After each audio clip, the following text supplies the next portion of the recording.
하나님의 구원의 계획 볼까요? 구원의 계획. 아마 이렇게 두 번에 걸쳐가지고, 나눠서 좀 걸쳐가지고, 좀 그렇게 좀 해야 될 것 같아요. 그래서 구원의 대전, 이제 이게 한꺼번에 다 연결이 되지 않을 수는 있지만은, 자꾸 듣다 보면, 그런 거구나. 좀 큰 테두리 좀 배워나갑니다. 그래서 구원의 교리는 이제 가장 이제 중요한 핵심적 대속의 교리잖아요. 예수 그리스도가 우리를 대신해 죽었음으로 건진받았다. 그런데 이제 지난번에 이제 나왔던 게 뭐냐면, 한쪽 기독교는 하나님께서 이분을 예정해 주셨다. 영원 전에, 창세 전에 하나님께 예정해 주셨다. 그렇게 말하죠. 예정하셔서 우리 건진받았다. 그러나 또 이제 감리교나 또 우리 같은 복음주의 안에서도 성결교나 그런 데는 뭐를 주장하냐면 아니다는 거죠. 인간의 전적 타락을 부인하죠. 사람이 타락은 하였지만은 뭐는 남아냐? 사람이 선택할 만한 그는 남아있다. 그래서 예수 그리스도를 믿고 안 믿냐 하는 것은 하나님 예정이 아니라 우리가 선택해야 되는데, 타락했을지라도 선택할 수 있는 능력만큼은 남아있기 때문에 그 능력, 그것을 사용해서 내가 선택하느냐 안 하느냐가 자기 자신의 운명을 결정짓는다. 그렇게 말하는 것을 선택의 교리라고 말하고, 우리 장로교는, 칼빈은 전혀 그게 사람 언제 선택했기 때문에, 죽었기 때문에 그것은 불가능하다. 하나님께 예정하신 자들을 주님께서 성령으로 살려주셔서 살아나니까 내가 죄인이구나, 내가 그리스도가 우리 구원자구나, 그걸 깨달아서 그래서 이렇게 한다는 거죠. 선택. 그래서 우리는 이제 그걸 배우나, 내가 아무리 생각해도 선택의 교리는, 선택 교리 중요한 교리고 우리가 부인할 수 없지만은, 그러나 죽은 사람 선택할 수 없죠. 이거는 철저하게. 여러분 어떻게 배우셨더니 성경적이 않나요? 죄와 허물로 죽었던 우리를 살리셨더라. 죽어 있는 사람이 어떻게 선택하냐? 성경 대전제는 우리 이미 예수 그리스도, 이미 죽은 자들 하나님 살려내셨다 하는 거죠. 그래서 우리가 그런 예정의 교리, 그 다음에 우리가 배우는 것은 어떤 구원의 대전제를, 왜 우리가 선택의 교리나 이런 것들, 이게 역사 이래로 계속 싸웠던 전쟁이거든요. 칼빈 벌써 마틴 루터, 칼빈 쭉 나오면서, 그러니까 전쟁이 뭐냐면은 선택의 교리를 주장하는 사람들과 그리고 예정의 교리를 주장하는 사람들과의 굉장히 극단적 싸움입니다. 종교개혁 이후에 계속해서. 그 유명한 요한 웨슬레도 사실 예정의 교리를 안 믿었어요. 선택의 교리를 믿었죠. 그분은 굉장히 구원받은 하나님의 백성이지만 그럼에도 불구하고 선택의 교리를 주장했기 때문에 굉장히 많은 좀 있고, 지금도 성결교, 감리교는 그 전통에 따라서, 또 아마 카톨릭도 선택의 교리를, 나 그 잘 몰라서 선택의 교리를 믿을 것이고, 그리고 이제 몇 그룹들은 이제 그렇게 믿고 있습니다. 그래서 그것이 무엇이 옳은지를 알려면은 구원의 대전제들, 그런 자세한 것을 들어가기 전에 전체적인 구원이 어떻게 하는 것이, 어떻게 가는 것이 그 성경적인 구원입니다. 어떻게 해야만이 이것이 올바른 교리인가를 결정하는 기준들이 있습니다. 그 기준들에 따라서 우리가 선택의 교리가 됐든 예정의 교리가 됐든 그 기준에서 보아야 돼요. 원리들 중에서. 그래서 오늘은 그 원리를 몇 가지 배웁니다. 그래서 먼저 제목을 보면요, 구원의 대전제를 해놓고요, 몇 가지. 첫째는 하나님의 일이라. 모든 구원은 사람이 아니라 하나님이 하신 일이다. 구원은 전적으로 하나님이 하신 일이다. 사람은 개입할 수 없는 거라고 하는 것이 어떤 구원을 말할 때 가장 중요한 전제입니다. 사람이, 우리 죽은 자는 구원할 수 없겠죠. 두 번째, 오직 은혜로만 구원받는, 하나님께서 우리를 긍휼히 여겨주셔서, 불쌍히 여겨주셔서 하나님이 우리를 구원해 주시는 오직 은혜로만 우리가 구원받는다. 그럼 세 번째 뭐가 있냐면, 오직 하나님께 영광 돌려야 된다. 어떤 구원의 교리를 말하든지 모든 것들은 사람이 아니라 하나님께 영광 돌리는 교리가 되어야 된다. 이게 굉장히 중요합니다. 예를 들면 선택의 교리를 말하면 하나님께 영광 안 돌아가죠. 왜냐하면 구원이 누구에 달려면 선택하는 사람에게 달려있기 때문에, 그는 교묘하게 하나님께 영광이 안 돌아가고 선택한 사람에게 돌아갑니다.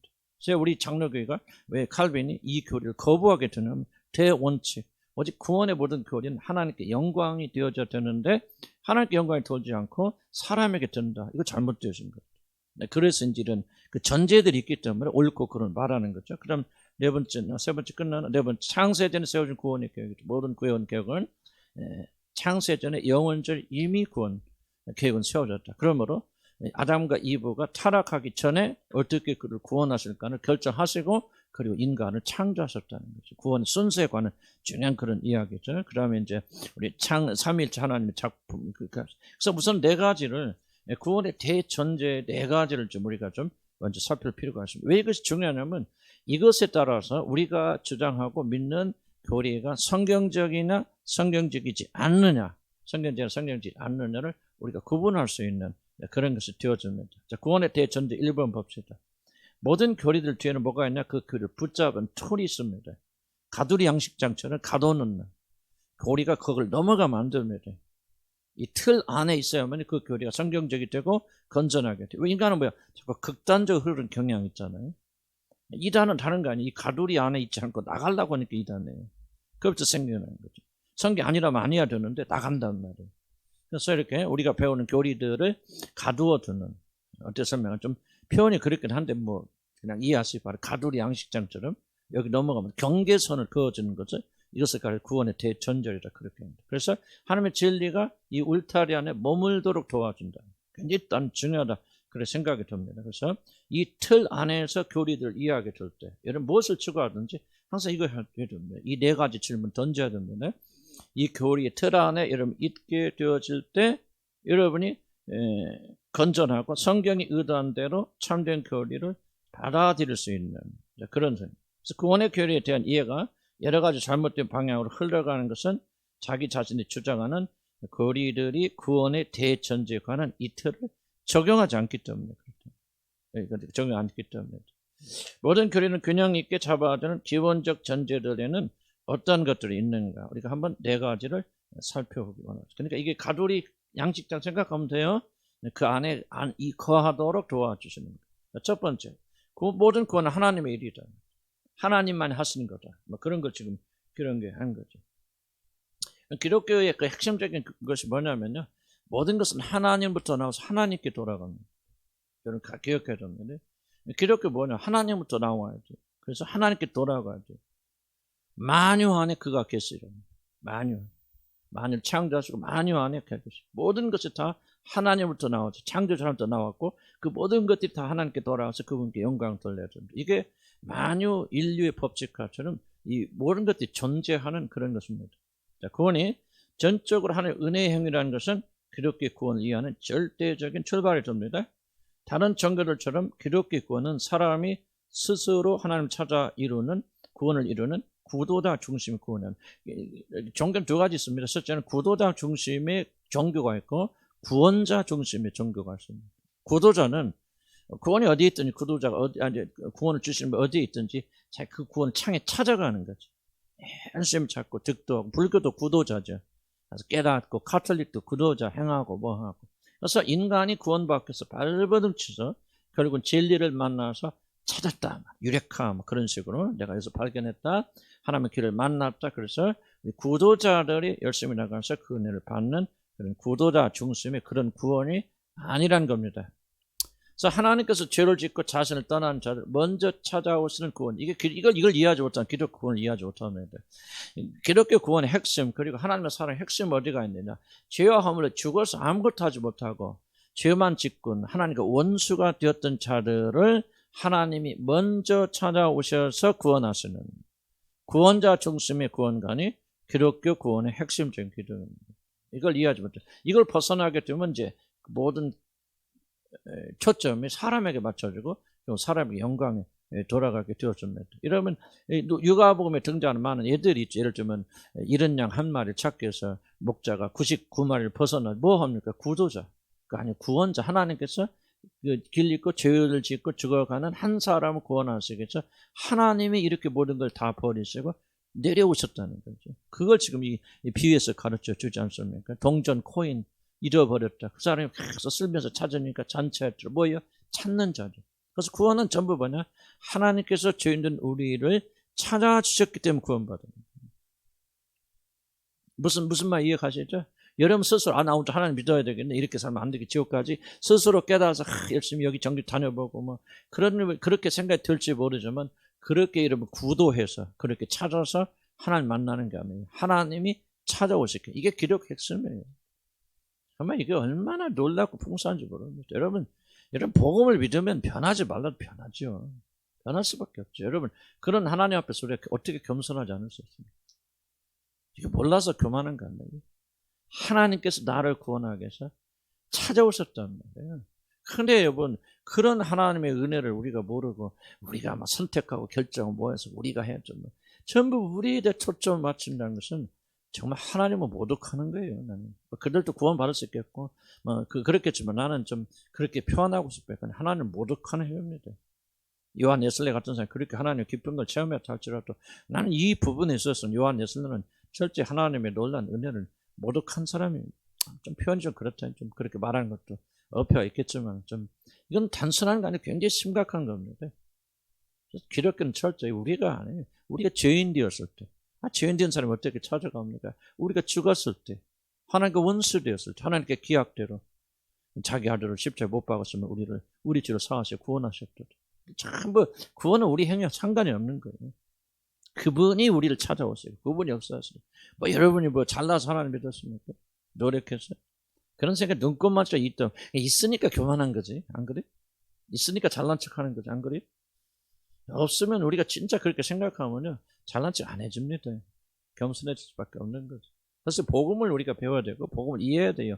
복음이 사람 변화시킵니다. 교리가 사람 변화시킵니다. 이런 구도자 중심 이렇게 되었으니까 내가 노력해서 뭘 한다고 생각한 사람이 교만하고 잘나지지 않는 거예요. 그래서 이게 올바로 이해됩니다. 여러분 구원받은 건 처음부터 마지막까지 그분의 은혜, 그분께 찾아오셨고 그분께서 건져주셨고 그분께서 믿을 수 있는 믿음을 주셨고 전부 초점. 구원은 다 하나님께 관계되는 부분입니다. 철저하게 깨져야 돼요. 자, 그 다음 봅시다. 우리가 어떤 교리를 받아들이든지 만약 그것이 인간으로부터 나온 인간 중심적 구원론이라면 그것은 결코 기독교적인 구원론이 될 수 없기 때문에 우리가 이런 걸 받아들여서 안 됩니다. 그러니까 어떤 교리의 옳고 그름을 측정하는 잣대를 지금 우리가 배우고 있는 거예요. 왜 이거 안 돼? 이거 해보니까 자기 자신이 영광을 돌린다. 구원자 중심이 아니라 구조자 중심이어서 기묘하게 자기 자신 영광을 받게 만든다. 이건 하나님의 것이 아니고 성경적이 아니다 하고 우리가 단호하게 거절할 수 있는 그런 거예요. 난 장로교인이 때문에 칼빈주를 믿지 않습니다. 그건 잘못된 생각이에요. 난 장로교인은 뭔지건 성경이 그렇게 말하기 때문에 그 교리가 우리를 겸손하게 만들기 때문에 모든 영광을 다 주님께 돌리기 때문에 우리 그분 앞에서 우리를 머리 숙이게 만들기 때문에 그렇게 나는 이런 교리를 생각합니다. 우리 성결교 여기 성결교 신학교 우리 성결교 신학교 나왔던가? 감리교 나왔어? 그 어디 나왔어? 장로교 나왔어? 나는 어디 감리교를 알고 있었네? 그 괜히 미워했네? 농담이야, 농담. 이게 신학교 가면요, 참 이게 난해해요. 난해. 다만 처음에 우리가 주의한 대로, 그들은 이단입니까? 아니잖아요. 우리가 서로 비판하면 안 되지만은, 옳고 그러면 우리가 배워야 돼. 어떤 교리가 어떻게 우리를 인도하느냐는 우리가 잘 이해를 해야 됩니다. 이해하시죠? 그래서 겸손하게 만드는 교리를 선택해야 되고, 우리 모든 공리를 다 빼고, 오직 하나님께 영광을 돌리는 그런 교리를 받아야 된다. 조심해야 합니다. 사람 스스로 자기 구원을 향하여 나가는 어떤 구원관도 기독교적인 것이 아니라 저는 그렇게 생각해요. 이게 마틴 로이 존스 목사 쓴 것 때문에 거의 내가 쓴 게 50% 넘어갑니다. 그래서 내 사상이 많이 들려져 있고 그분의 생각과 다르지 않는 범위 내에서 나는 그렇게 강조하고 있습니다. 왜냐하면 아까도 했죠. 사람에게는 자기를 구원할 능력이 전혀 없어요. 죽었어요. 죄인이어서 원수돼요. 어떻게 그런 자들이 선한 마음을 발동해서 내가 자기 죄인임을 깨닫고 예수님을 자기 구주로 선택합니까? 말도 안 되는 소리죠. 그럼 성경 전체가 잘못되는 거 아니에요. 죽은 자기, 그 다음 밑에 봅시다. 아담이 불순종으로 인하여 모든 인간 죄로 죽은 상태로 말하고 약간 문제가 있는 것이 아니야. 이 죽었다면 100% 아무것도 할 수 없다는 얘기죠. 99%는 죽었는데 1% 살아있는 건 죽었다고 안 하죠. 모든 게 다 죽어야 죽었다. 그렇게 말하는 거죠. 그래서 죽은 자들 하나님이 친히 살리셔야 돼요. 죽은 자들이 할 수 있는 거 아무것도 없다. 구원을 받기 이전에 모든 사람들은 자신의 구원을 위하여 아무것도 할 수 없는 한마디로 죽은 상태, 완전한 영적 불, 거기다 완전한 애들 동그랗게 치시 바랍니다. 완전한 영적 불능 상태입니다. 인간은 전적으로 타락하여 영적으로 완전히 죽은 상태에 있기 때문에 그 누구도 스스로를 구원하기 위해서 어떤 일도 할 수 없다는 거죠. 이걸 굉장히 받아들여야 이게 구원에 대한 전제가 이해가 되어지기 시작합니다. 인간의 행위를 강조, 인간이 무엇인가 선한 일을 할 수 있고 선한 선택을 할 수 있다. 그래서 선택하라고 말한다면 구원 전체가 오해되어집니다. 이게 들어간 출입구 문 잘 열고 들어가야지. 엉뚱한 출입구 들어가면 엉뚱한 대로 나오게 되어집니다. 그래서 우리는 이 부분을 굉장히 중요하게 여겨야 됩니다. 이걸 받아들여야만 난 그리스도를 받아들일 수 있다 그렇게 생각합니다. 인간은 자신의 구원을 위해서 할 수 있는 건 단 하나도 없습니다. 죽은 자가 뭘 할 수 있을까요? 그 성경 말씀 믿어야 돼요. 죽었다 믿으면 죽은 자가 뭐 합니까? 단 한 개 할 수 있습니까? 조금만 갈 수 있습니까? 예수님을 믿는 일 할 수 있습니까? 아니에요. 전적으로 불가능합니다. 그걸 우리가 받아들이고 하나님께서 우리 구원을 이루신 것을 믿음으로 받아들이는데 믿음조차도 뭐요? 하나님 주신 선물이라 그러잖아요. 한번 읽어볼까요? 너희는 시작. 너희는 그 은혜에 의하여 믿음으로 말미암아 구원을 받았으니 이것은 너에게 난 것이 아니요 하나님의 선물이에요. 믿음으로 구원받는 거 하나님의 선물이지 너에게 난 것이 아니죠. 믿게 해주셔야 돼요. 죽은 자가 뭘 믿습니까? 하나님 원수가 어떻게 믿습니까? 아무것도 못 믿어요. 하나님 거듭나게 하셔서 믿게 해주시니까 우리가 믿을 수 있는 거죠. 그걸 자랑하지 마세요. 내가 여기까지 오늘 막 무슨 고생했다 그런 말 하지 마세요. 우리 아무것도 한 거 없어요. 그냥 주님께 다 은혜로 살려주시고 믿게 해주시고 믿게 하시니까 믿은 거죠. 그것도 이제 그래놓고는 우리 하나님 좀 속도 없으셔. 그걸로 뭐예요? 우리 공로를 인정하셔서 믿느라고 수고하셨다. 우리 애들한테 그러잖아요. 그냥 애들 아빠 생일날이라고 뭐 애들 얘기를 와서 아빠 선물하게 돈 주세요. 아빠 생일날. 그럼 10,000원 주잖아요. 그러면 또 그 10,000원짜리 아빠가 준 돈 갖고 뭐 가서 5,000원 까먹고 5,000원짜리 사다 아빠 생일날 주면 어때요? 그 아빠가 아이고 우리 새끼가 이렇게 아빠를 선물을 가져다 주고 내가 정말 오래 살다 별놈의 타본다. 아이고 아빠 너무 행복해. 그래 안 그래? 그러잖아요. 이게 하나님 똑같은 것 같아요. 내 돈 줬어. 그것도 지가 5,000원 까먹어. 그래도 뭔가 아버지 엄마 이렇게 하면 얼마나 즐거워요. 나는 하나님의 심리 똑같아서 믿음도 다 주시고 죽은 놈 살려놓고 믿음 주셔서 죄인을 알게 사니까 또 뭐라 합니까? 참 잘 믿었다 수고했다 그런 믿음을 가졌구나 내가 기뻐하느라 멸류관도 주시고 난 정말 속도만 이게 내가 진짜 이게 말 표현이 그렇지만요 지금 진짜 진심인데요 하나님 좀 속 빠졌어요. 여러분 지금 속 없는 분이에요. 안 그래요? 여러분 하나님 알려면 그런 걸 알아요. 하나님 진짜 속이 없는 분, 속 빠진 분. 다 자기가 해놓고 우리가 한 것처럼 공로를 인정해 하늘나라 데려가서 그것도 막 예수님이 막 후사로 삼으셔서 막 상속자. 여러분 진짜 이걸 우리가 알게 성경은요 마음으로 읽어야 돼. 마음으로. 정말 막 저도 잘 안 돼. 이 마음으로 읽는다고 그냥 그런 거 막 생각하면 막 속에서 굴컥굴컥. 감사와 감개하고. 근데 맨날 안 되잖아요. 맨날 주면 회사도 안 가고 출근도 안 해. 하나님께서 가끔 그렇게 해주시지만 기도하세요. 아까도 제가 이야기한다. 다른 거 사모하지 마세요. 이게 하나님을 알아가는 거예요. 뭐를 지식적으로 합니까? 지식적으로 알려면 신학교 다니면 1년이면 다 알아. 뭐 기독교 교리가 얼마나 그렇게 복잡하고 어렵습니까? 근데 그게 아니에요. 마음으로 알아가야죠. 우리가 하나님과 그분의 말씀을 들을 때 마음이 뜨겁지 않다는 감사와 감격이 일어나죠. 그러니까 제가 조금 이렇게 극단적인 표현을 씁니다. 하나님 속이 우리 전라도 사투리는 알아듣나 속창아리가 빠졌다. 씁니까? 다른 지방도? 무슨 말인지 모르지? 속창아리 빠졌다는 우리 전라도 사투리야? 그렇게 사투리 봤습니까? 예, 바로 하나님 그랬습니다. 난 진짜요. 하나님 알면 알수록 너무너무 신기한 거예요. 이런 하나님 우리들의 아버지라니 믿기지 않는 거지. 그래서 하나님의 은혜를 더 깊이 깨달으면서 그분을 더 사랑하고 그분을 더 사랑하니까 그의 계명을 지키고 싶어. 제 뜻대로 살 열망이 우리 안에서 일어난 거예요. 아멘. 참 놀라우신 우리 하나님. 그래서 바로 회의 뭡니까? 도대체 내가 할 수 있는 일이 무엇이었습니까? 대답은 없어요. 자기 자신의 믿음이 다 깨져버려. 그래야 구원이 시작됩니다. 구원이 시작됐기 때문에 그런 또 마음을 가지고 되는 것이죠. 성경은 죄를 짓고 하나님 떠난 사람들을 자신에게 화목시키기 위하여 스스로 구원의 행위를 행하신 하나님의 구원의 역사를 기록한 죄입니다. 성경의 주인공은 사람이 아니에요. 아브라함, 이삭, 야곱이 아닙니다. 그런 쑥맥들을 데려다가 어떻게 구원하셔서 하나님의 백성을 만들어 갔으니까 하나님의 책임이에요. 정말 하나님 책임. 이러면 이걸 바꿔야 합니다. 우리가 이런 보세요. 아브라함이 이런 믿음 가졌다. 우리 아브라함 믿음 본받죠. 뭐죠. 이런 완전 핀트 틀어진 거고요. 이런 성경 거꾸로 읽는 겁니다. 성경은 아브라함 책 아니에요. 어떡한 아브라함 같은 불신자를 부르셔서 저는 믿음의 사람으로 삼으셔서 마지막에 그를 변화시켜서 정말 자기 자식을 바치라고 할 때 새벽 일찍 일어나서 헌신한 사람으로 누가 하나님이 그렇게 만들어 가시는가, 하나님의 역사, 성령의 역사 책임져요. 우리가 그럴 때 우리에게 소망이 있죠. 아브라 같은 사람도 변화시켜서 그렇게 만드시다면 우리도 그렇게 구원하시겠다. 믿음이 생겨나는 겁니다. 아브라함을 본받죠. 우리가 어떻게 본받아? 죽었다 깨나도 이러면 자식 내일 갖다 죽여라 그러면 죽이겠어. 이해한다면 내일 채훈이 번제로 드려라. 바치겠어요? 못하죠. 우리는 안 돼요. 안 돼요. 하나님 하십니다.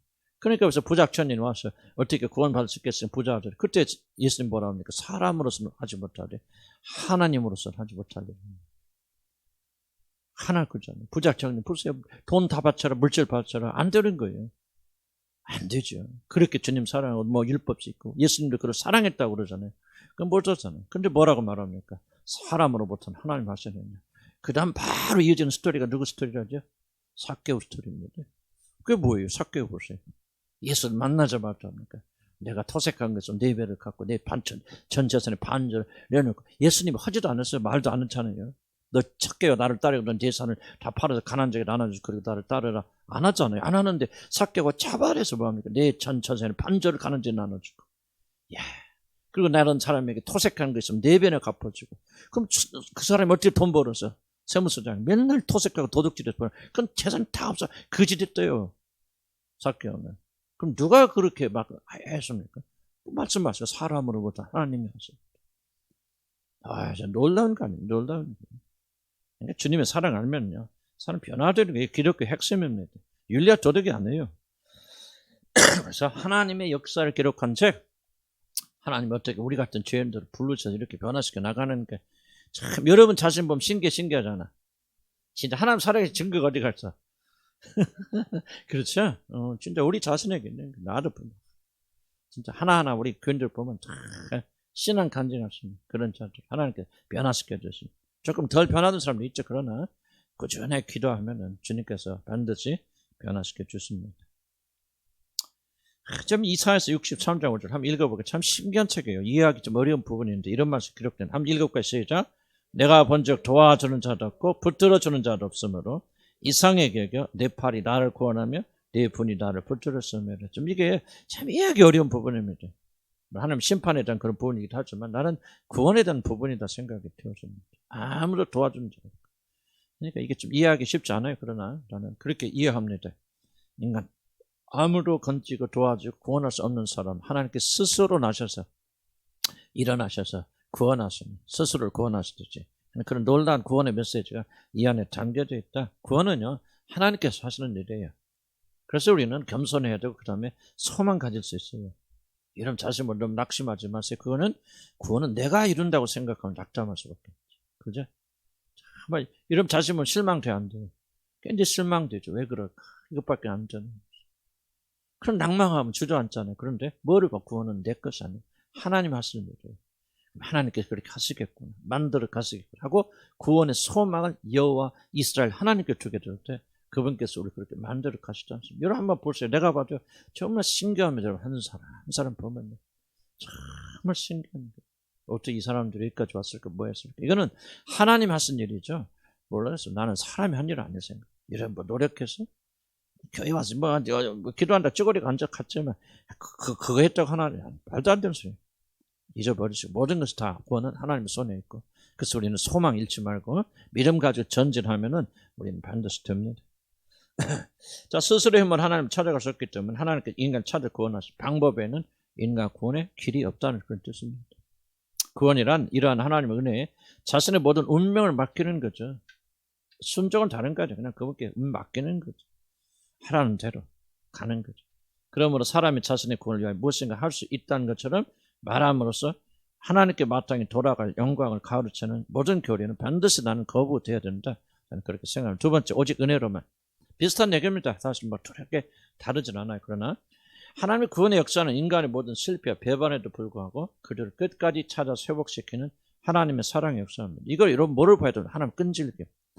하나님이 예정하신 사람들은 결단코 끝까지 포기하지 않고 그를 건져냈습니다. 나는 목회하면서 특히 이제 이 주님을 향해 와서 이렇게 하면서요. 정말 이걸 배운 거예요. 하나님 끈질기시다. 끝까지 포기하지 않습니다. 그래서 나는 더욱더 예정론을 믿게 되어졌어요. 막 그렇게 이번 구원받으면 좋겠다. 발버둥쳐 이런 사람은 잘 믿을 거야. 그런 사람 다 나가 떨어져도요. 정말 엉뚱한 사람들은 하나님께서 건져주십니다. 이게 하나님의 끈질김이에요. 하나님께서 예정하신 사람 결단 포기하지 않아요. 끝까지 찾아오세요. 보세요. 하나님의 그 놀란 결단. 우리를 구원하겠다고 약속하시고 어떻게 하십니까? 아들까지 보내어 죽게. 세상에 그럴 줄 누가 알았습니까? 하늘의 천사들이 사단이 설마 자기 아들을 보내서 죄인들을 위해서 대신 죽게 함으로 우리들의 죄의 문제를 해결해 준다고 사단이 어떻게 생각조차 했겠습니까? 여러분 기억해 보시기 바랍니다. 어렴풋이 하나님 아들이 오니까 뭔가 할지 몰라 뭐 그렇겠죠. 그러나 그 십자가를 통해서 우리 인간의 죄를 사해 주시고 인간의 죄를 사해 주신 우리들 하나님의 자녀 삼아 주셔서 하나님 예수 그리스도와 함께 공동상속자로 삼으셔서 그가 창조한 모든 세계를 물려줄 거는요. 사람도 천사도 누구도 깨닫지 못한 하나님의 깊은 높은 숨겨진 비밀이고 지혜입니다. 참 이게 놀라운 거예요. 복음은요. 복음은 이 놀라움을 여러분 이해하고 들어가야 되는데 성령이 가르쳐 주셔야 됩니다. 이거 단순히 뭐 그렇겠네. 이게 아니고요. 이거는 온 우주의 만물들이 경이로운 눈으로 바라볼 수 없는 하늘의 천사들 도대체 어떻게 된 것을 하고 굽어다 보면서 알기를 소원하는 복음의 신비가 바로 여기에 담겨져 있는 거 아니겠습니까? 그래서 하나님께서 그런 사랑을 가지고 끝까지 우리를 찾아주셔서 회복시켜 주셨죠. 그럼 여러분 생각해 보세요. 어렵지 않아요. 나는 내 자신 생각해 보면 이 말이 맞죠. 왜? 난 수없이 하나님 도망 다녔거든. 내 멋대로 살고 죄 짓고 뭐 하루에도 몇 번씩 내 마음으로 하나님 도망가고 그런데 하나님은 결코 나를 포기하지 않고 여기까지 오게 하셨다. 여기까지 오게 하셨다. 참 끈질긴 하나님. 그리고 하나님께 구원하기 예정한 사람은 결단코 포기하죠. 이것이 나의 믿음이에요. 이것이 나의 소망입니다. 내가 낙심되고 절망되더라도 낙심하지 아니한 것은 이런 하나님을 내가 아버지라 부르고 있기 때문에 그분께서 이렇게 신실하게 나를 구원하셨다면 이 어려움에서 나를 건질까 안 건질까? 건지실 것이죠. 이 세상 끝날까지 영원 후까지 나를 지키시고 인도하고 가실까 안 가실까? 가시죠. 정말 이 믿음. 그래서 믿음은요, 여러분을 믿는 게 아니고요. 뭐가 될 것을 믿는 게 믿음 아닙니다. 믿음은 하나님을 믿는 거예요. 아브라함이 하나님을 믿으니 그 믿음을 의로 여기시더라. 믿음의 주체는 뭐냐? 바로 하나님의 하나님. 여러분이 왜 우리 자아를 죽여야 되냐? 왜 자아가 강한 사람들은 결코 하나님의 은혜를 깊이 깨닫지 못하느냐? 자아가 강한 사람들은 결코 하나님을 받아들일 수 없어요. 구원 못 받는다는 말이 아니고 심각한 장애를 일으킵니다. 믿음은 여러분 행위에 있지 않고 여러분 자신에 있지 않습니다. 그분을 바라보고 그분을 믿는 거 모든 소망을 그분에게 두는 거예요. 못해도 괜찮아, 실패해도 괜찮아, 아무렇게 살아도 된다. 내가 그 말을 하고 있는 것이 아니라 정말로 내가 무엇을 할 수 있다. 자기에게 무게를 두는 사람, 윤리적 도덕적 아무리 깨끗해도요. 그 사람 하나님 알지 못하거든요. 하나님 알려면 무게중심이 자기에게서 하나님께로 옮겨져야 돼요. 무슨 말이 같습니까? 무게중심이 자기에게 있는 사람 영원히 하나님 알지 못하거든요. 옮겨져야 돼요. 근데 이게 어렵죠. 여지껏 내가 우주의 중심인 줄 알고 그렇게 살아왔는데 이 무게중심 하나님 향해 움직인다는 건 그렇게 쉬운 일 아니죠. 그래서 이것 무엇만 가능합니까? 죽음만이 가능하기 때문에 이 일을 위해서 우리 주 예수 그리스도가 우리를 대신하지. 그리고 우리와 함께 죽으신 거죠. 우리 죄만 용서하시게 죽으신 게 아닙니다. 그거는 여러분 예수님의 죽으심을 굉장히 과소평가하는 겁니다. 우리 죄 용서는 사실은 우리 하나님께서 그냥 죄 용서하면 그렇게 끝나실 수도 있어요. 그런데 그렇게 하지 아니하시고 귀하의 십자가의 죽음을 통해서 죽고 부활하게 하신 것은 우리로 하여금 새로운 존재를 만드셔서 더 이상 자아를 위해서 사는 자가 아니라 오직 하나님을 위해서 사는 자로 바꿔주시는데 인간의 힘으로 안 되니까 죽었다가 다시 살아나야 되는 죽음과 부활의 사건이 반드시 있어야 새 존재가 되어지니까 그 일을 예수님이 죽으신 예수님 살렸을 때 우리도 같이 죽고 같이 살리심으로 그런 존재를 우리 안에 새롭게 만들어주십니다. 그래서 그때부터 우리가 뭐가 가능하면 비로소 우리가 자아를 이길 수 있는 자기 중심이 아니라 하나님 중심된 삶을 살 수 있는 그런 길을 하나님께 우리 허락해 주시는 거예요. 무슨 말이 같습니까? 물론 말은 이해는 되지만 실제로 이해하는데 그렇게 쉽지 않을 줄 알아요. 그러나 이게 정말 기록 핵심입니다. 자기가 죽어야 돼요. 자기가 죽어야 돼요. 하나님 은혜가 도대체 무엇입니까? 은혜 받을 자격이 전혀 없는 자들에게 아무런 조건 없이 부어지는 사항을 뜻합니다. 은혜가 되려면 조건이 없어야 돼요. 그리고 100%입니다. 많은 분들 은혜를 잘 이해하지 못하는 것 같아요. 은혜는 도대체 뭐냐? 아무런 조건 없이 부어진 사랑을 뜻하며 사랑을 받는 사람의 자격 때문이 아니라 평생 싸워야 되는 문제입니다. 이거는 사랑, 아직도 우리는 그렇게 생각해요. 그러나 여러분의 자격 때문이 아니라 사랑을 하는 사의 성품 때문에 거저주시는 호의다. 호의라는 말 좀 이해갑니까? 그렇게 흔하지 않는 단어인데 뭐라고 설명할까? 그러면 사랑이다. 뭐 어떻게 설명할까요? 호의, 친절, 은혜를 베품 그런 거죠. 다시 한번 사랑을 받는 사람의 자격 때문이 아니라 그래 우리는 그렇게 생각해요. 내가 무엇인가 좀 잘했기 때문에 또 결단했기 때문에 주님께 나왔기 때문에 헌신을 봉사하기 때문에 그래서 무엇인가 우리 인간은 어떤 중심, 자아 중심이 뭐냐면 어떻게든지 은혜를 은혜로 부르지 않고 어떤지 내가 뭔가 좀 공로를 끼칠 것 같이 이게 바로 자아예요. 1%라도 뭔가를 집어넣으려고 하는 이것이 자아의 중심이죠. 그러나 우리가 받을 사람이 나의 자격 때문이 아니라 누구든 순수하게 100% 사랑을 하는 사랑을 주신 자의 성품 때문에 거저주시는 호의입니다. 거저주신다는 말 단순한 단어 아니에요. 이걸 받아야되는데 이런 몇십 년 걸릴지도 모릅니다. 거저주시는 하나님의 호의가 여기 있다. 하나님의 은혜는 기독교의 구원을 이해하는데 정말 중요한 열쇠입니다. 하나님께서 전적으로 무능하며 심지어 영적으로 죽은 인간들을 구원하신 동기는 그들의 유용함이나 그들이 선한 때문이 아니라 단지 그들을 사랑하시기 때문입니다. 이게 유일한 이유고 근거입니다. 우리를 사랑하시기 때문에 그 크신 사랑으로 인하여 은혜로 말미암아 우리를 구원하십니다. 우리를 구속하셨다. 그 크신 은혜를. 그러니까 순수하게 100%요. 하나님은 여러분을 사랑하셨기 때문에. 우리가 어려운 것은 뭐냐? 우리는 그런 사랑하기 어렵잖아요.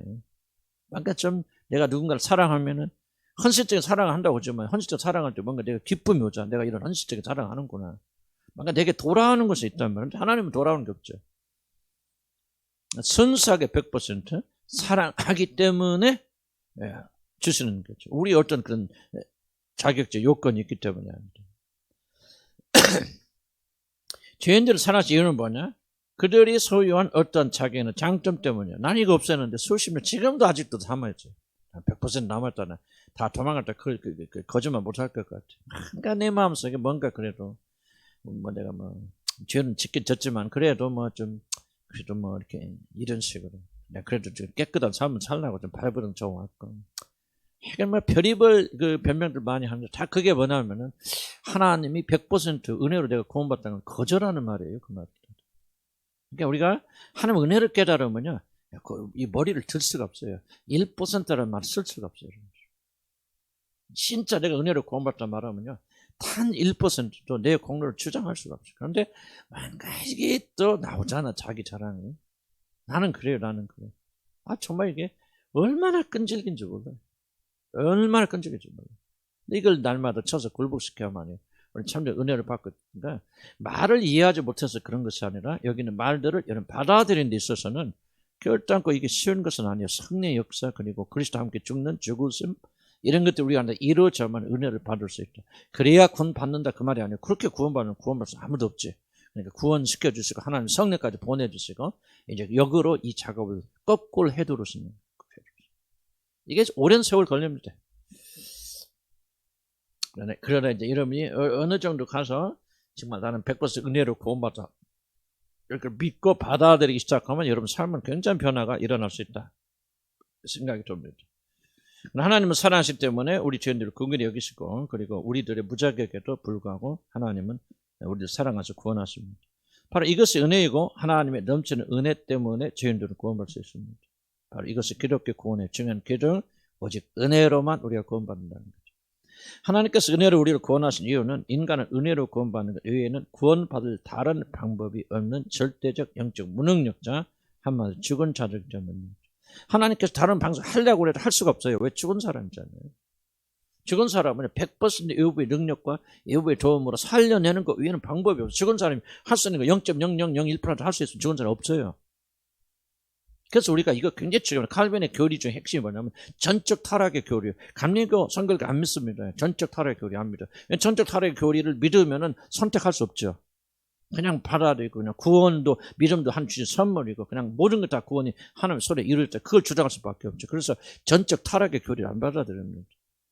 여러분이 그리스도의 은혜를 깨달으려면요 다른 거 없어요. 전적 타락의 교리를 받아들여서 여러분 마음속 정신 속에 내 안에는 선한 것이 하나도 없니 하나도 없거든.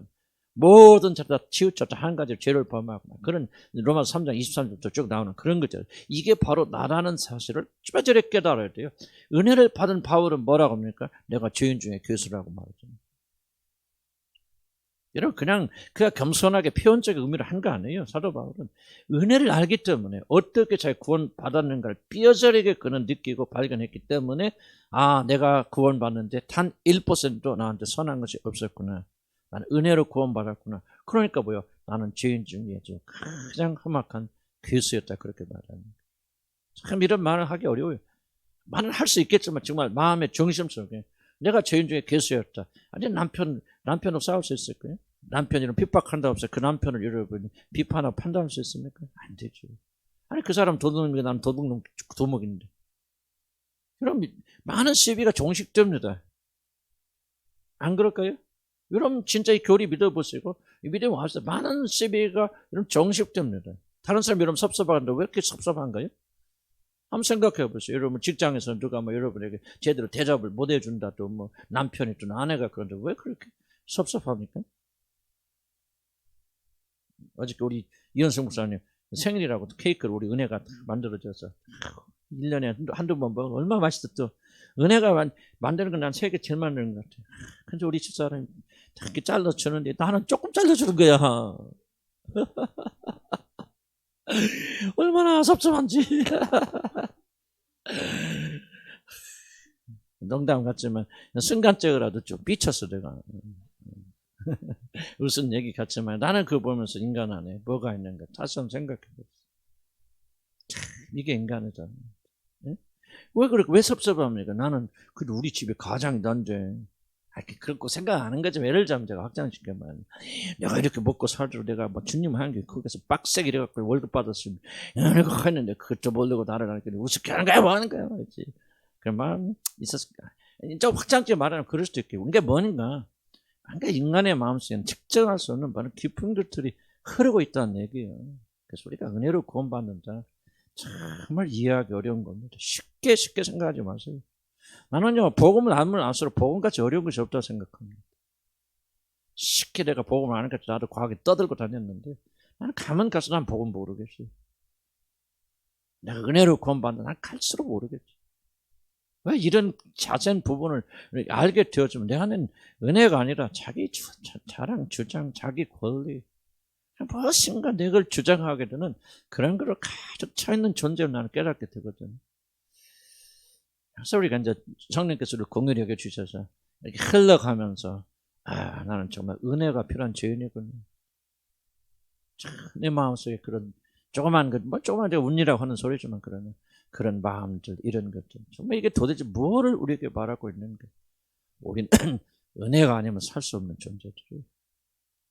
그게 이제 깊이 깨닫게 되면 그때도 뭐합니까? 모든 것이 감사해지지 않을까요?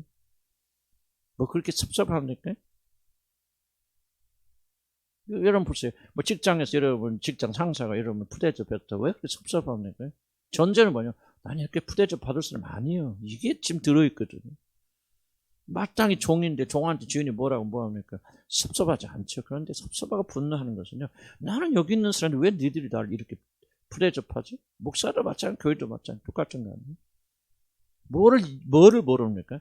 우리가 은혜로 구원받던 사실을 잘 인식하지 못합니다.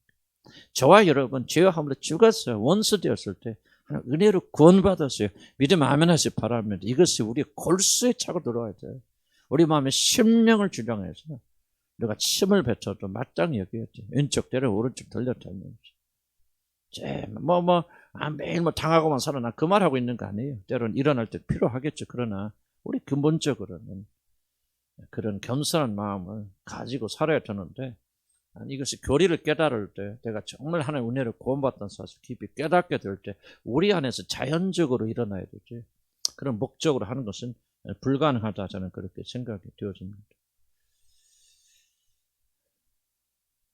우리는 어떤 사람입니까? 죽어서요. 일방적으로 하나님 무조건 용서해 준 것 외에는 구원의 방법이 없는 그런 자들이에요. 성령께서 이걸 계시하여 주시도록 이미 구원받은 우리들, 하나님 영을 가진 우리들이 더 깊이 깨닫도록 저는 이렇게 축복해 줄 줄 믿습니다. 성령께서 잔잔히 은근히 여러분 마음속에 진리를 스며들게 하여 주실 것입니다. 우리들이 구원의 어떤 교리를 추종하든 그 교리는 절대적으로 우리들이 은혜로 구원받는 사실, 더욱더 중요한 것은 100% 은혜로만 받는다는 사실을 지지하는 것이죠. 이거 굉장히 중요한 말 지금 하고 있습니다. 99%는 하나님의 공로로 돌리고 나머지 1%는 자신의 공로로 돌리는 그런 은혜는 없습니다. 이거 굉장히 난 중요한 말이고 실제로 말합니다. 99% 하나님 은혜고 1% 나의 노력은 그는 은혜 아니야. 그 순간 1% 끼어드는 순간 은혜는 사라집니다. 100%만이 은혜입니다. 단 1%도 섞여 들어간다면 그것은 이미 은혜가 아니라 나의 공로가 되어집니다. 그래서 계속 강조하기로 깨끗한 물에 잉크 한 방울 떠뜨리면 그 물은 다 검해집니다. 1% 인간의 공로. 왜 우리가 악착하지? 인간의 공로를 1%도 안 된다고 막아야 됩니다. 우리가 언제 수요일날 있었나? 예루살렘 올라갈 때 사도 바울이 디도를 데리고 가는데 절대로 할례를 안 받겨줬다고 그랬죠. 왜 그래요? 그렇게 복음에 숨겨두잖아요.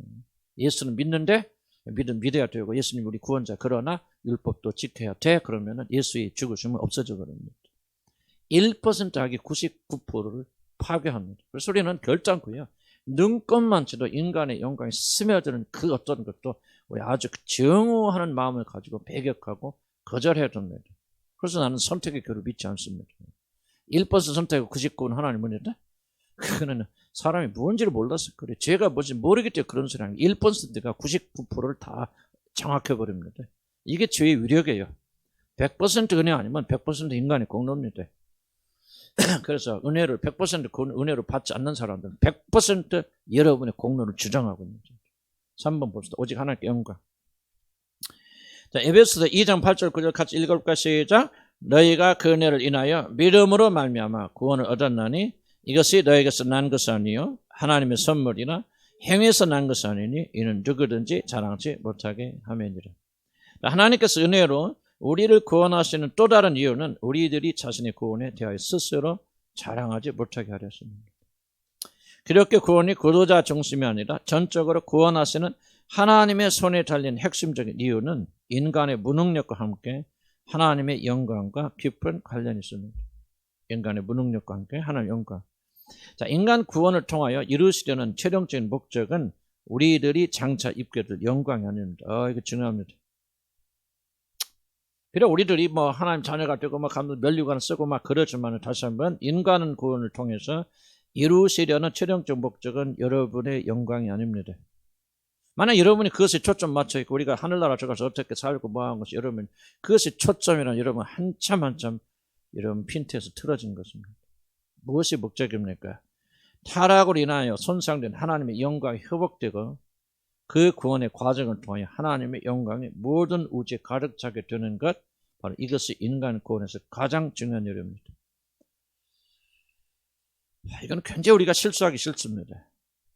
마치 우리들 그날에 들어가면 영광 하나님의 자녀가 되고 면류관 쓰고 맞는 말인데 그것에 초점을 맞춰야 된다면 여러분 하나님의 나라의 중요한 특성, 어쩌면 가장 중요한 기둥을 잃어버리는 겁니다.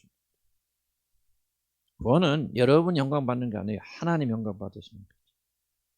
그래서 하나님께서 인간을 구원하실 때 단 1%도 인간이 영광을 취할 수 있는 길을 허락지 않았습니다. 100% 하나님만 영광 받더라. 이게 구원의 길이에요.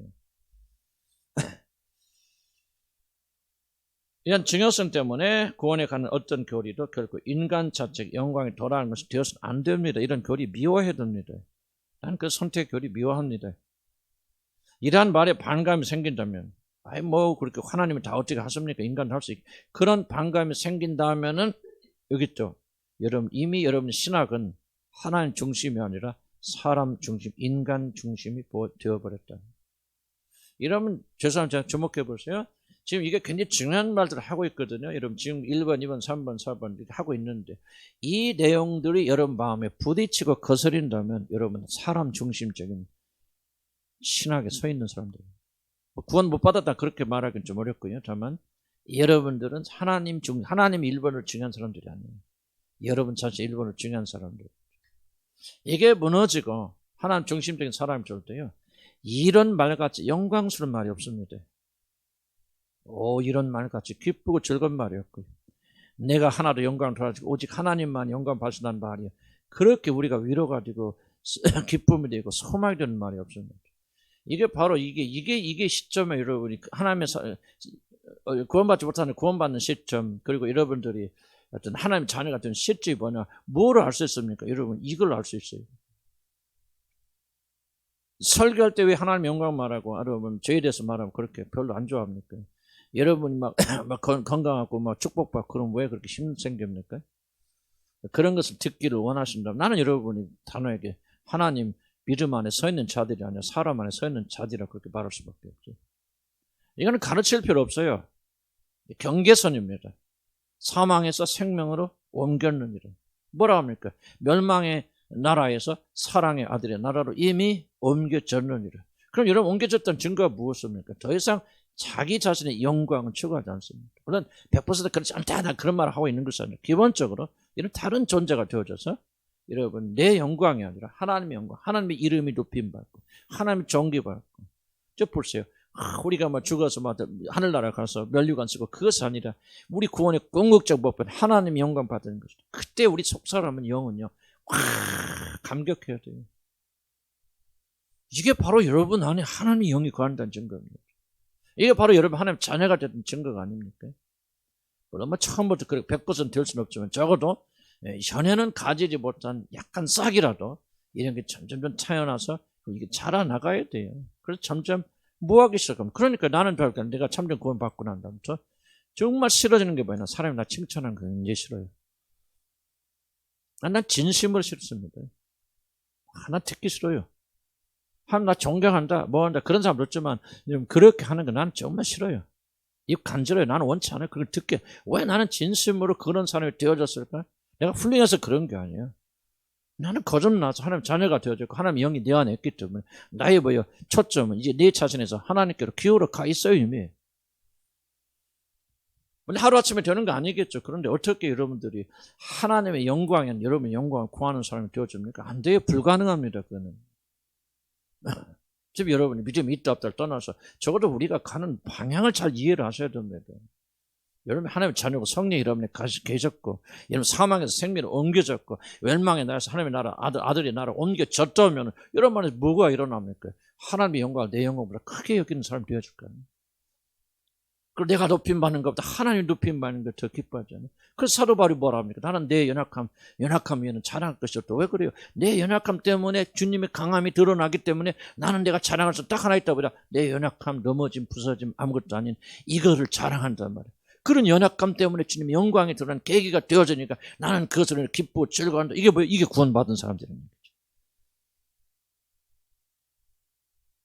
난 모르겠어요. 그러나 나는 여러분들이 전혀 하나님께 영광 돌리는 것은 별로 관심이 없고 그냥 내가 칭찬받고 내가 인정받고 내가 어떻게 하면 잘한다 소리 듣고 이런 마음이 여러분의 마음이 중심을 정하고 있다면 나는 여러분 구원받은 사람이라고 말하고 있잖아요. 어떤 체험을 했든지 간에 얼만큼 몇십 년 하나님을 섬겨왔든지 간에 얼마나 큰 일을 해왔든지 간에 나는 그것과 상관이 없다고 생각해요. 확실한 증거는 근본적 변화는 나는 내가 체험해서 알아요. 뭐 지금도 내 마음속에 그런 영광받고 싶은 마음이 없을까요? 있지요. 살아날 수도 있겠죠. 그러나 나는 현장 정도가 아니에요. 나는 일생 동안 내 영광을 뛰었던 사람이에요. 근데 주님을 만나고 정말 어떻게 보면 제2의 회심하고 정말 내가 새롭게 거듭나면 채워난다면 정말로 칭찬받는 건 두렵습니다. 그거 즐겁지 않아요. 사람이다, 목사님 잘합니다 하면 싫어요 나. 뭐가 그렇게 중요합니까 여러분들? 사람들이 좀 잘한다, 뭐한다, 똑똑하다, 뭐한다, 무의식 속에서 그런 칭찬받는 것이 왜 여러분의 삶의 중심입니까? 아직까지 그것이 중심이라면은 뭐가 좀 잘못되어 있는 거 아니에요? 왜 여러분이 하나님의 백성, 하나님의 자녀입니까? 우리 마음속에 전까지는 내 영광과 내 이름을 띄었던 사람들이지만은 이제 더 이상 나는 죽을 수 없어. 그런 영광 받고 내가 높임 받아. 나는 십자가 못 배 죽어버리고 오직 예수 그리스도 그분 한 분만 높임 받았으면 좋겠어. 하나님 나 실패자 못했어. 죄인이야. 정말 나는 형편없는 사람이야. 그런 소리 듣고도 그런 일을 통해서 주님이 높아지신다면 나는 그까지 만족할 것이 없겠어 하는 분들이 바로 하나님의 자녀들 아닙니까? 물론 이게 하루아침에 다 되는 거 아니겠지. 그래서 우리는 깊이 싸워야 되는데 적어도 하나님 백성들이 이런 모습이다. 이게 정상이다 말이죠. 나는 저와 여러분이 구원은 받았어도 비정상이에요. 그렇죠? 뭔가 잘못돼서 아직까지 구원받은 백성들이 왜 내 세계, 내가 영광을 높임받는 것이 혈안이 되었습니까? 부끄럽게 여겨야 되고 이거는 정상적인 게 아니고요. 우리는 하나님의 영광을 위해서 부름받은 자들이에요. 그렇다는 거죠. 그래서 구원의 목적은요. 최종적은 내가 영광 받는 거 아니에요. 물론 우리도 영광 받죠. 그러나 그게 영광의 목적이 아니라 하나님께서 영광 받는 것이고 온 우주에 그분의 영광이 가득 차게 되는 거죠. 아멘. 그리고 여러분은 그렇게 소원하게 되어지고 그것이 여러분 즐거움이 되어집니다. 아멘. 왜? 성령 여러분이 계시다면 여러분 점점점 자라나면서 지금 육에 눌려서 그것이 잘 나오지 않는다 할지라도 점점 성장해 나가면서 영이 육을 누르고 나가면서 보면 뭡니까? 여호와 하나님이 영광 받으시고 우리 주 예수도 영광 받으시고 나는 정처럼 낮아지는 이거를 더 영광스럽게 생각하게 되어집니다. 하나님 뭐예요? 하나님은 영광 받으시기 위해서 모든 걸 창조하셨다. 창세기 43장 7절 밑에 볼까요? 이름은 창세기인가요? 나의 창세가 아닌데 이사야인데 이사 같아요. 나의 영광을 빛나게 하려고 창조한 내 백성이라 부르다. 오, 글쎄요, 좀 분명하죠. 하나님께서 너희들의 영광 아니요, 내 영광, 하나님 자신의 영광을 빛나게 하려고 창조한 내 백성. 이사야 같은 창세가 아니고 영광을 빛나게 창조한 내 백성이라 부르시며 자신이 천지를 창조하신 목적을 분명하다. 하나님 천지를 창조한 목적이 뭐죠? 자기 자신의 영광을 빛나게 하시다. 아니, 타입하면 안 됩니다, 이거. 너무 이기적 아닌가요? 뭐 그런 말을 할 수도 있겠죠. 그렇게 느낄 수도 있겠죠. 그러나요, 하나님 천지를 창조한 유일한 목적, 우리 영광이 아니에요. 여러분을 위해서 하나님 창조하신 거 아니에요. 물론 우리에게 사랑도 베푸시고 하나님께서 그런 놀라운 영광을 나누어 주시지만요, 우리의 영광에서 하나님 우리를 창조하신 거 아니에요. 하나님 자신의 영광에서 창조하신 거예요. 창조 목적이. 그래서 우리는 뭐예요? 우리가 창조되고 만들어진 목적은 하나님의 영광을 위해서 그분의 영광을 드러내기 위해서. 그런데 왜 그분의 영광이 아니라 우리 영광만 드러내려고 합니까? 이건 창조 목적에 어긋나는 거예요. 그러니까 여러분 삶에 어둠이 들어오기 시작하죠. 그때부터. 성이 역사하지 않습니다. 그런데 그러잖아요. 잘하려고 하지 마세요. 잘하려고. 왜 이런 말 자꾸 하는 줄 아십니까? 잘하려고 할 때는 뭐가 있어요? 자기 영광이 무의식 속에 들어간단 말이죠. 물론 잘해야죠. 그러나 칭찬받기 잘하지 마라. 그런 뜻이에요. 잘하지 마. 무조건 다 못 알아. 그 말이 아니고 잘해야죠. 최선 다해야죠. 우리가 하나님 주신 영광인데 누구를 위해서? 하나님의 영광을 위해서. 그래서 항상 우리가 긴밀하게 깨달으면서 혹시 내 영광이 아닌가, 아버지 영광을 위해서 그렇게 된다. 근데 여러분 좀 잔인한 얘기 같지만 하나님은 우리 영광에 관심 없어요. 세상이 우리를 위해서 존재하는 거예요. 빌려 우리에게 주시고 우리에게 그 모든 걸 주셔서 우리가 모든 걸 누리게 되지만 하나님의 창조의 목적은 우리의 영광을 위해서 창조하신 거예요. 자기 자신의 영광을 위해서 창조하신 거예요. 그래서 기분 나쁩니까? 여러분은 잘못된 장소에 다 있는 거예요. 그래서 여러분이 감격스럽지 않다면 여러분 지금 하나님 백성이 아니에요. 자기 나라의 백성이 아직도 멸망의 나라에 있는 자들이 하나님 나라에 올려온 줄 알아요. 하나님 나라에 옮겨온 자는 이 말을 듣고 감사하고 감격, 그렇구나. 여러분에서 기쁨이 일어납니다. 내가 영광 받지 않고 그분이 영광 받는 것을 인해서 더 기뻐하고 즐거워합니다. 그 나도 이런 변화를 경험했잖아요. 7, 8년 전부터 변하는데 그때 내가 여러분에게 이렇게 말했잖아요. 치유할 때, 기적을 할 때 내가 막 치유하고 안수해서 사람들이 일어나는 거 언제부터 싫어지기 시작했어요. 그 다음 뭡니까? 우리가 같이 공동체로 기도해서 내가 안수하지 않고 여러분이 같이 기도하는데 치유됐다. 그렇게 하자. 왜? 그렇게 하면 하나님이 하셨다. 하나님께 영광을 돌리는데 내가 안수해서 기적이 일어나면 뭐가 말합니까? 이호준 목사가 기도해서 이렇게 되어졌다. 영광이 나한테 들어오니까 그때부터 싫은 거예요. 내가 똑똑하고 내가 잘나고 막 내가 막 이런 훌륭해서 싫은 게 아니야. 내 안에 계신 영이 싫어하는 거예요. 내게 영광 들어오는 것을 내 안에 계신 성령께서 치를 떨고 싫어하시는 거예요. 그래서 내가 그런 얘기 하잖아요. 기억나시죠? 그래서 우리 오직 하나님께 영광을 돌리고 나가야 된다. 이사야서 42장 8절 같이 한번 읽어봅시다. 시작. 나는 여호와이니 이것이 내 이름이다.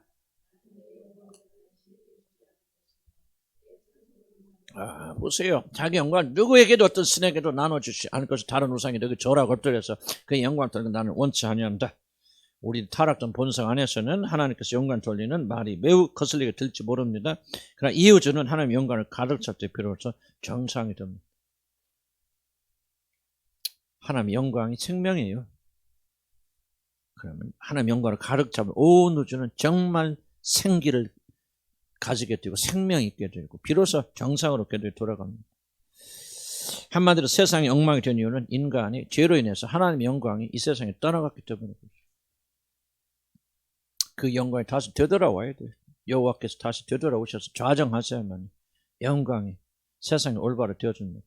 하나님께 영광을 돌리는 것이야말로 인간의 모든 행복과 안정과 축복이 담긴 명령이고 우리들이 가장 영광스럽게 살 수 있는 참된 길, 이름 참으로 참되게 살려면 뭐 해야 돼? 하나님 영광 받으셔야 됩니다. 따라서 내가 살려면 하나님 영광 받으셔야 됩니다. 그렇게 생각 안 하지 많은 사람들은 내가 살려면 내가 영광 받아야 돼. 내가 높임 받아야 돼. 이게 바로 저 여러분 죽어가는 지름길입니다. 그럼 여러분 죽습니다. 왜? 내 영광을 누구에게도 빼앗기지 않겠다. 다른 신들에게 나눠주지 않겠다. 그런데 여러분 하나님 영광을 도둑질을 합니까?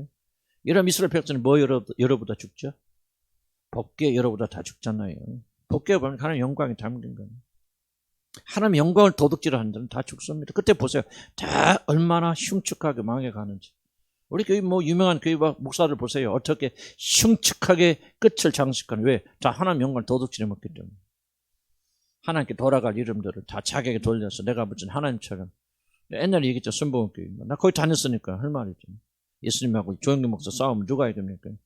조영기 목사 이깁니다. 진실해요. 그래서 조영기 목사 망하는 거예요. 하나님께 돌아갈 영광을 자기가 취하잖아요. 다른 거 없어요.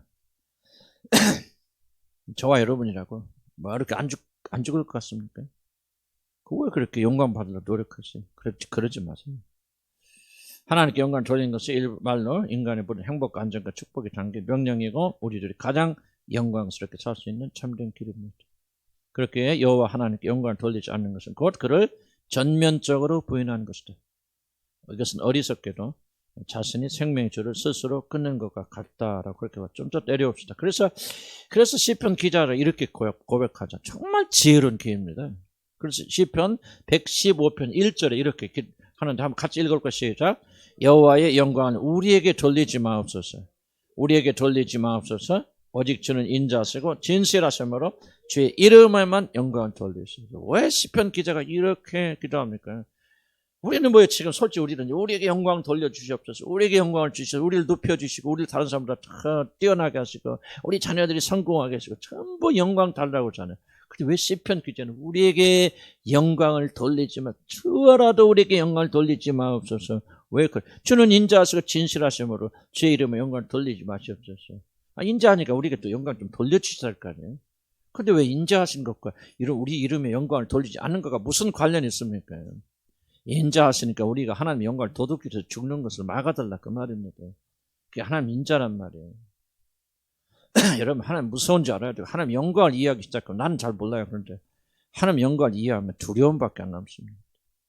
하나님 영광이 얼마나 무섭습니까? 모세가 나 주의 영광을 보기 원합니다. 그럴 때 보여주셨잖아요. 그런데 큰 팔대 숨기시고 너는 내 모습을 보면 죽게 된다 하고 뭐 뒷모습만 지나가는 모습만 보여주시는데 그것도 그 영광의 빛 앞에 여러분 보면은 모세 죽게 되니까 바위 틈에 숨기시고 그 다음 뭡니까? 두 손으로 그의 눈을 가리셔서 영광의 빛이 지나올 때 모세가 죽지 않게 하세요. 그래도 그 영광이 모세 얼굴에 남아가지고 죽을 때까지 수건 두르고 살았지 않습니까? 그럼 영광이 무엇인지 아십니까? 나는 몰라요. 얼마나 무서운지 아십니까? 영광. 피조물이 하나님의 영광을 가지면 반드시 죽습니다. 반드시 죽습니다. 왜 그 영광을 가지려고 하십니까? 정말 중요한 질문을 실제로 지금 우리 스스로에게 던져야 돼요. 사람들에게 높임받는 걸 두려워하세요. 사람이 여러분 잘한다 칭찬하는 거 무서워하시기 바랍니다. 사람들 인정하고 칭찬하지 않아도 여러분요. 얼마든지 성공할 수 있어요. 하나님이 칭찬해서 인정해서 끝나는 거예요. 정말 여러분들이 이게 이제 여러분이 알려지는 것이 영적으로 민감해지는 거예요. 그래서 두려워해야 되죠. 베드로 보세요. 막 자기가 뭐 앉으면 일으키니까 이 사람 제우스다 그러고 막 시에 있는 사람들이 모여서 막 회당장에 뭐 합니까? 그냥 소도 가져오고 막 화환도 가져서 막 전부 절을 하니까 베드로가 옷을 찢잖아요. 뭐라고 말합니까? 나는 너희들과 똑같은 사람이니까 어찌하여 나를 제사하고. 무슨 말이에요? 너 나 죽는 걸 보려고 그래 그 말이에요. 응? 네가 하나님 영광 도둑질해서 하나님 자리에 올라가서 나 죽는 거 보려고 그래 이놈 새끼들아 하고 막 옷을 찌르면서 막 나는 너희가 똑같은 사람 어째요 널 제자하냐고 막 울부짖잖아요. 왜? 베드로는 정확하게 하나님의 영광을 도둑질하면 어떻게 된다는 것을 너무나도 명확하게 그는 이해했기 때문에 그래요. 소리들도 이것을 좀 기억해야 돼. 오직 하나님께 지금 뭐를 말하고 있어? 모든 교리가요. 보세요. 그러니까 선택의 교리. 우리 인간은 선한 것이 남아있어서 우리 생명, 우리가 결정할 수 있다. 어떤 사람은 선한 마음 가지고 자기가 예수를 믿기로 결정하면 그 사람은 그 결단에 따라 선택해서 그 사람은 하나님 자녀가 되고 하늘나라 간다. 그런 어떤 사람은 그것을 선택하지 않기 때문에 그 자기 책임이 되는 그걸 가지고 지옥에 간다. 물론 선택이란 말 맞을 수 있겠죠. 근데 그것이 우리에게 영광이 돌아온다면 왜 우리가 그런 교리를 배척해야 됩니까? 우리에게 초라도 1%로 영광이 돌아온다면 저 여러분 죽는다 그 말이에요. 무섭게 생각해야 된다고. 무섭게 생각해야 된다고. 여러분 이런 그 교리를 깨달아야만이 여러분요. 지금 우리는 뭐에 혈안되었습니까? 뭐 누가 너나 할 것 없어. 나도 뭐 그럴 수 있잖아요. 똑같아요. 나 조금 전에 깨달아서 좀 나았다 갔었지만 그냥 칭찬받고 인정받고 사람들이 존경받고 그러게 해서 혈안돼 있잖아요.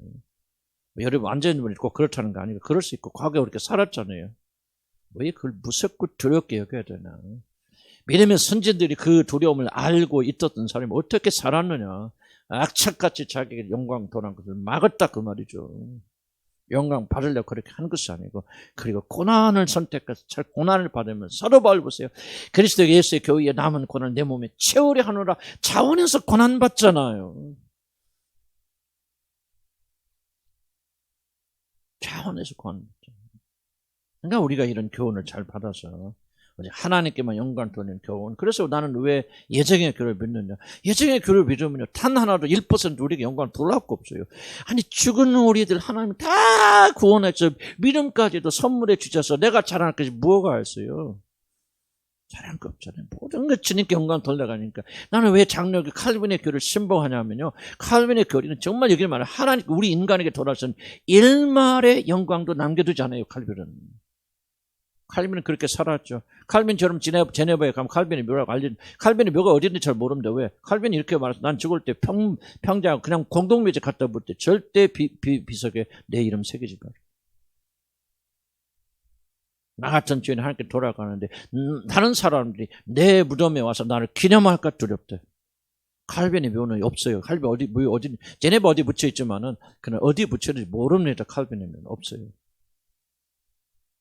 그럼 그게요. 하나님 믿는 사람은 나 죽은 대로 누군가 나를 기억하고 기념할까 두렵다. 그러므로 내 묘에 내 이름 석자 절대 새기지 마라. 칼빈 이름 석자는 아니겠죠. 우리말로 하면은 네, 이게 믿음이라 그 말이죠, 여러분. 이게 믿음이라. 뭐 내가 무슨 황홀경 체험하고 뭐 신변 체험하고 뭐 이게 믿음이 아니고 정말 여호와 앞에 두려워 떠는 자. 내 말을 듣고 두려워 떠는 자 내가 그를 돌보려고 권면하려니와. 우리가 그런 사람이 되어야죠. 이런 믿음을 가진 사람들이 되지 않으면 결코 하나님과 올바른 관계 속에 들어가기 불가능합니다. 그래서 오직 하나님께 영광을 돌려야 된다. 마지막 창세 전에 세워진 모든 구원의 계획. 하나님의 구원의 모든 계획은요. 하나님이 창세 전에 모든 것을 다 세우셨다. 55페이지 봅니다. 56페이지까지 끝납시다. 구원은 결코 마구잡이식으로 준비된 것도 아니고 아담과 이브가 죄를 짓고 타락한 후에 하나님께서 급히 사후 처방으로 마련한 것도 아닙니다. 하나님께서는 아담과 이브가 범죄할 줄 모르고 그들을 창조하셨다가 그들이 범죄한 후에야 우왕좌왕 즉흥적으로 그들을 구원할 방도를 마련하신 것도 아니죠. 구원의 모든 계획은 하나님에 의해서 완전하게 계획된 것입니다. 미리 계획된 것입니다. 창조자 하나님께서는 자신의 측량할 수 없는 지혜와 무한하신 능력 가운데 인간의 타락을 미리 아시고 예수 그리스도 안에서 인간을 구원하실 인간 구원에 대한 완전하고 완벽한 계획을 영원전에 마련하셨다는 것. 그리고 나서 아담과 이브를 창조했다. 뭐를 좀 강조하고 있습니까? 인간 구원에 대한 모든 것들은 영원전에 이미 그리고 완벽하게 준비되었기 때문에 인간을 구원하는 데 있어서 하나님께서 마련하신 방법 외에 다른 방법이 필요하거나 무엇인가 보충하여야 하는 일은 결코 일어나지 않는다는 거예요. 이단들은 이 룰을 어기기 때문에 이단들이 생깁니다. 방법이 다른 방법 필요 없어요. 왜? 이건 예수님이 탄생하기 전에 우리가 지어지기도 전에 어떤 문제가 일어날 줄 믿고 알고 정확하게 그것을 영원전에 대비해서 만들어진 법칙이기 때문에 예수 그를 통해서 우리를 구원하신 구원의 법칙 외에 다른 방법이 필요하지 않습니다. 완벽하고 완전하게 하나님은 영원전에 이걸 마련하셨기 때문에 우리에게는 다른 방법이 있을 수 없다. 그리고 이것은 모자라기 때문에 부족하기 때문에 더 무엇을 첨가해야 되는 것이 필요 없는 완전한 계획이 바로 영원전에 이루어진 것이라는 거죠. 이걸 우리가 믿어야 돼요. 그래서 우리가 구원의 계획에도 구원에 대해서 배우지 않습니까? 우리 예수님의 속죄를 통해서 우리 구원받고 뭐 성령을 주시고 하고 왜 이런 것들이 완전한 것이냐 완벽한 것이냐 여기다 플러스 1 어떤 것 해서는 안 되냐 영원전에 예정되었기 때문에 믿으면 아멘 하시기 바랍니다. 우리가 믿는 구원은 엄청난 구원이고 엄청 완벽한 완전 예수 그리스도 한 번이면 완전히 끝납니다. 더 이상 아무것도 필요 없어요. 가톨릭은 예수 그리스도 믿고 좋은데 그것과 좀 부족해 모자라. 우리가 교회 생활을 이렇게 하다 보니까 또 이렇게 교황으로 우리 교황청에서 하다 보니까 이거 가지고는 좀 부족한 것 같아. 거기다 보니까 플러스 알파를 해가지고 교회에서 주는 그 명령들 계명 잘 지키고 그리고 교회 말에 권위에 순종하고 그리고 성사가 성부 뭐 무슨 선사가 됐건 맞아 성찬 예식이 됐건 죽을 때 종부 성사가 됐든 이분은 그 완벽히 받아야만 구원받을 수 있어. 이게 바로 플러스 알파거든요.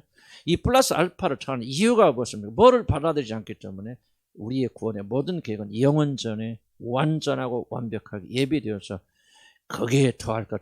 이런 계시록이 뭐 없죠? 요한에게 계시를 주면서 이 말씀에 무엇을 더하거나 덜하는 자에게 저주가 있다고. 왜 더하거나 덜할 수 없습니까? 완벽해요. 완전해요. 여러분 하나님은 영원전에부터 존재하시죠. 하나님은 계속해서 발전하십니까? 영원전보다 지금이 더 뛰어나 아니에요. 하나님은 그러시고 왜? 처음부터 완전하기 때문에. 더 이상 발전할 수가 없어요.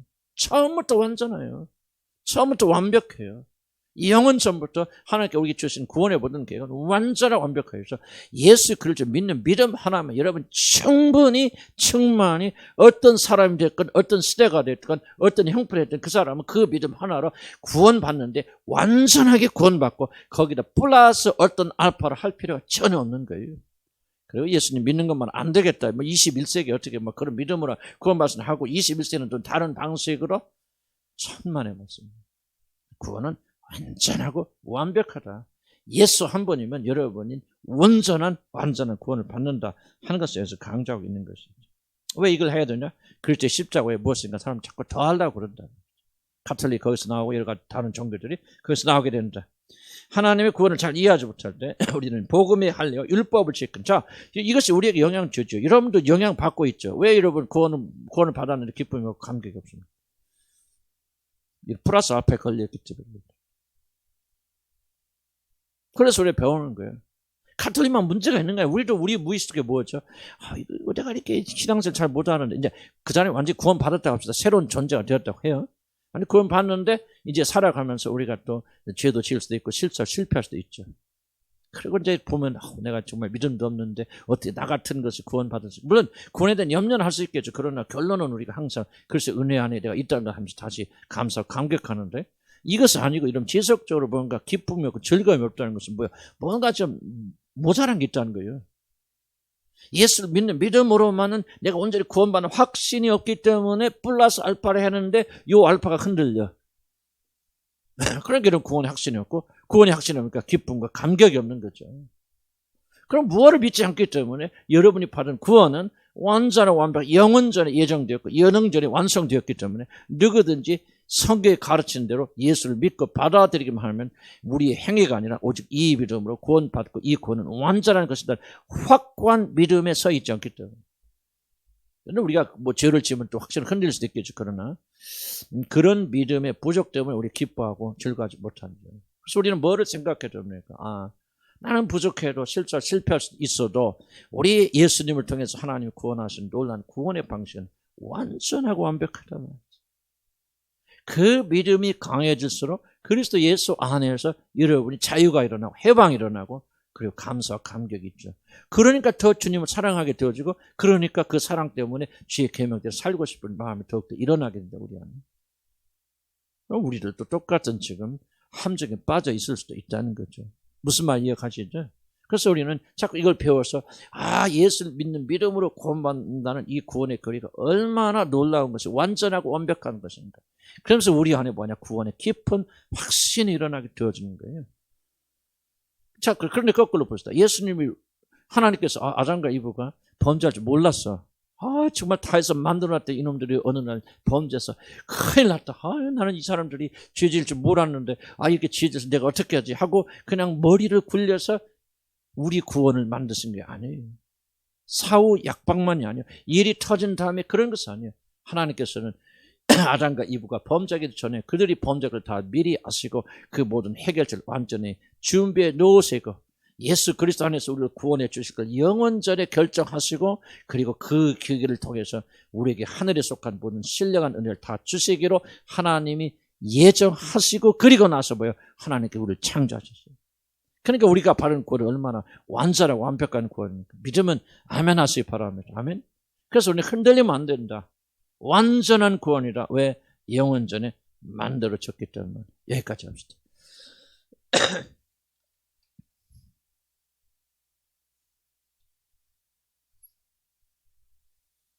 집에 가서 이제 다음 57페이지 한번 읽어보시고 미리 오시기 전에 그럼 또 많은 도움이 됩니다. 네 가지 생각인데 참 나는 굉장히 중요한 거라 그렇게 생각이 되거든요. 첫째는 하나님 구원의 계획은 오직 하나님이 하시는 일이다. 인간이 끼어들 수 있는 것이 아니다. 오직 죽은 우리들 위해서 하나님이 다 이루신 일이다 하는 것을 여러분이 믿음조차도 그분께서 공급하여 주신 것이다. 오직 은혜로만 받는다. 우리 행위가 아니다. 하나님께 우리 긍휼히 여겨주신 우리를 겸손하게 만드는 그런 것이 될 수도 있고 그럼 하나님께 영광을 돌리는.